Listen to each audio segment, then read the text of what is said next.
Câmara aprova regime de urgência para projeto sobre a anistia. Vitória, pessoal, uma vitória. Uma vitória pequenininha, mas é uma vitória. A gente tava vendo que talvez nem fosse passar, né?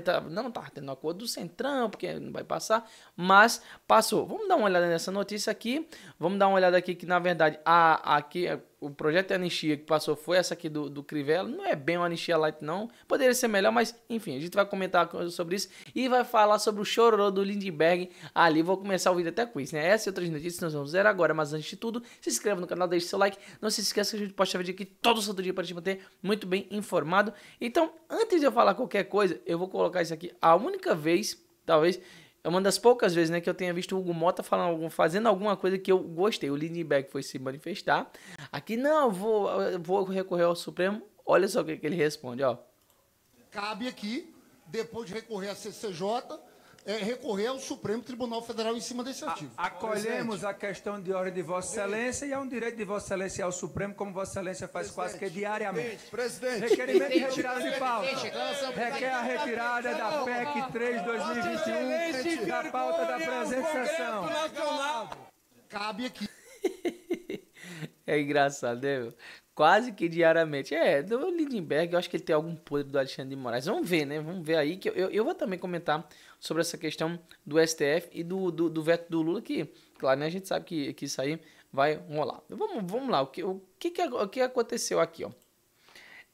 Toda a questão do projeto, aí diz aqui, ó, Mota explicou que buscará construir um futuro relator com o texto da pacificação para o país, né?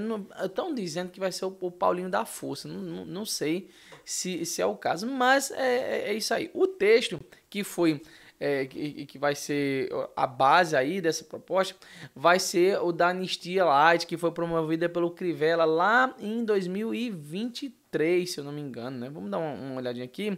O texto se enquadra nos modelos de Anistia Light, diz que ficam anistiados todos os que participaram de manifestações com motivação política ou eleitoral ou apoiaram por quaisquer meios, inclusive contribuições, doações, apoio logístico, prestação de serviço e publicações de mídias sociais e plataformas entre o dia 30 de outubro e 2022, o dia da entrada em vigor desta lei. Também afirma que a anistia de que trata o texto compreende os crimes com motivação política ou esses contextos, bem como aqueles definidos no decreto do Código Penal. Vamos ver, aqui a gente vê esse problema assim inicialmente, tá? Aqui ele vai falar, ó, esse aqui é o projeto de lei, né? Que é esse ali do Crivella. Artigo 1º. Ficam anistiados todos que participaram de manifestações com motivação política, eleitoral, que apoiaram por qualquer meio, inclusive contribuições, doações, apoio logístico ou prestação de serviços e publicações de mídias sociais e plataformas entre dia 30 de outubro de 2022 e o dia da entrada de vigor desta lei. Aqui a gente já tem um pequeno problema, né? Por quê? Vocês sabem que os atos golpistas, né, segundo eles lá, começaram em 2021, não me lembro agora qual mês, março, alguma coisa assim de 2021. Então, o interessante é que essa data aqui ela fosse alterada, porque senão isso aqui não abarcaria assim a questão do Bolsonaro. Se fosse colocar, por exemplo, a do PL original, seria de 2019, que abarcaria todos aqueles pessoal da fake news, né? Desde o inquérito ali das fake news. Então poderia colocar, por exemplo, janeiro de 2021, por exemplo. Aí iria ser um meio termo entre o que foi proposto e essa data aí. Não sei, poderia ser uma sugestão, né? Aí aqui o primeiro parágrafo é esse. A anistia de que trata o caput compreende os crimes com motivação política eleitoral ou esses contextos bem aqueles definidos no decreto lei número 2.848 do 7 de dezembro de 1940 do Código Penal. Aqui é interessante a gente citar que ele vai falar aqui, ó, crimes com motivação política. Então, aquele crime lá que foi dito como crime de organização criminosa e tal, aquilo ali, como ele teve motivação política, logo esse crime também pode ser anistiado, né? Segundo o próprio artigo aqui, né? Segundo, a anistia de que trata essa lei abrange quaisquer medidas de restrições de direitos, inclusive impostas por liminares, medidas cautelares, sentenças transitadas ou não em julgamento do liminar da liberdade de expressão e manifestação de caráter político e eleitoral nos meios de comunicação social, plataformas e mídias sociais.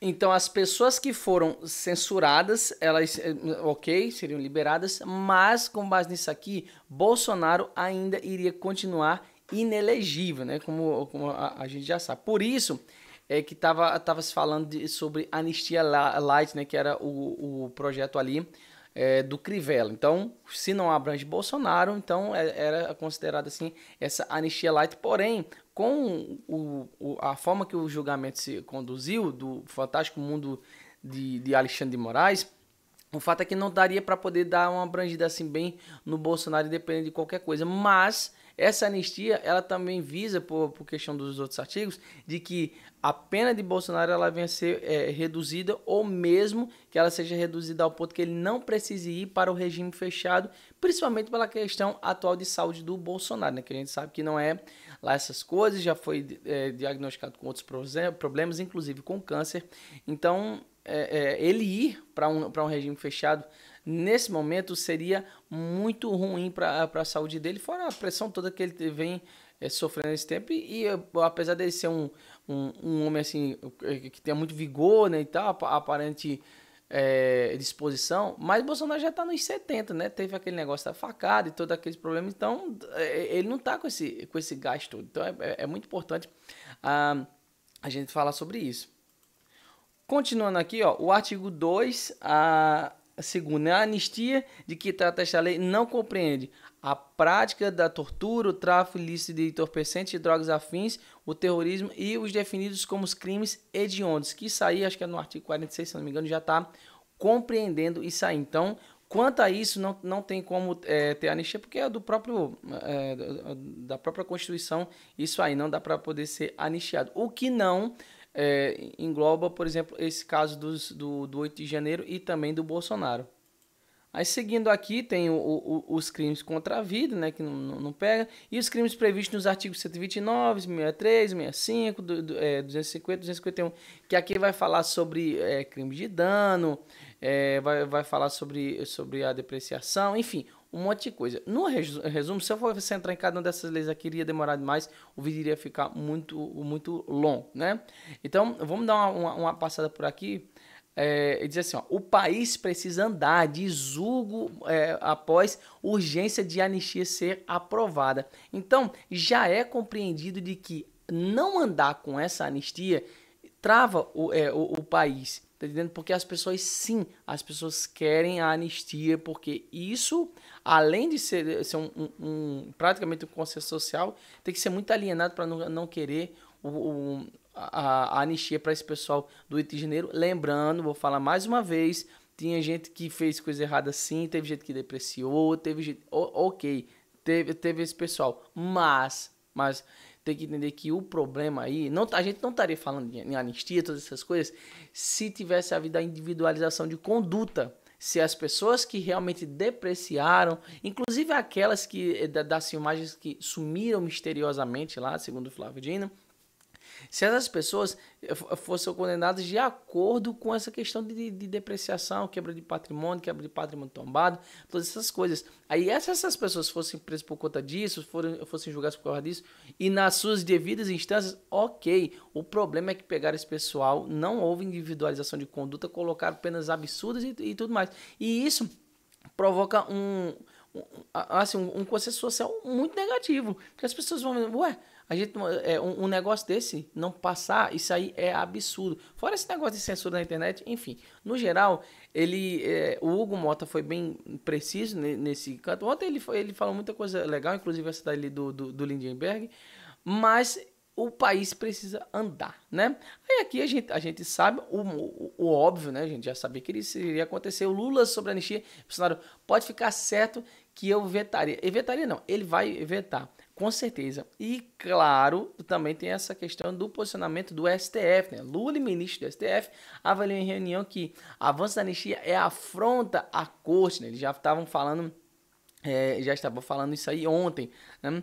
Aí ele diz assim, ó, que durante esse encontro com os ministros, ele e o STF avaliaram como uma afronta ao judiciário e um avanço da anistia aos condenados pelo 8 de janeiro no parlamento. O absurdo mesmo, a afronta, é você não fazer individualização de conduta, que foi o que eu já falei várias vezes. Isso aí tem muita água para rolar. É muito pano para manga ainda, mas uma coisa é certa, demos um pequeno passo, porém o passo foi dado e a gente vai ver, e até isso aqui foi bom porque tirou aquele negócio que estavam dizendo que não, agora esse negócio vai passar só para poder votar, mas não vai passar. Vai, e votou, e passou com folga, com mais de 300 votos. Agora a gente vai ver como vai ser os próximos episódios, que vocês sabem, né, que vai acontecer daqui para frente, né? Vai ter essa questão do Senado, aí Lula vai vetar, STF também, só que aí o Congresso vai lá, derruba o veto e provavelmente essa anistia vai passar, ou light ou não, mas é o que tem, né? Não dá para poder ter tudo, mas se a gente conseguir pelo menos reduzir esse mal o máximo possível, já vai ser bom, seja para o Bolsonaro, seja para o pessoal do 8 de janeiro.